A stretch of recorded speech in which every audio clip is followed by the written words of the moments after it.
ఓ 2-3 సంవత్సరాల నుంచి ప్రపంచవ్యాప్తంగా యుద్ధాలు.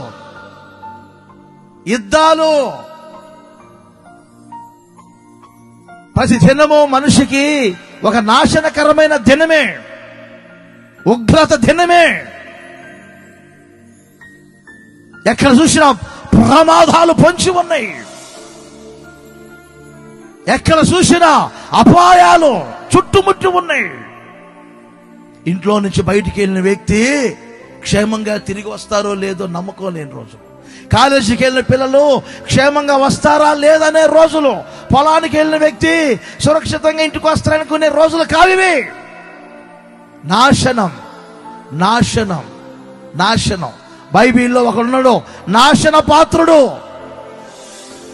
యేసయ్యేమో సమాధాన పాత్రుడైతే నాశన పాత్రుడున్నాడు, ఆడే సాతాను. ప్రతి దినము మనిషిని నాశనం చేయాలని చూస్తూ ఉంటాడు.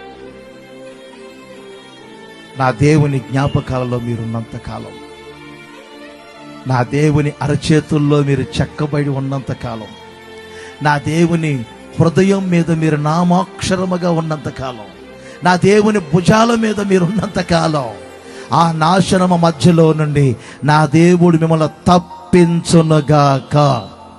అందరు చెప్పండి, చేతుల పైకైతే హల్లెలూయా.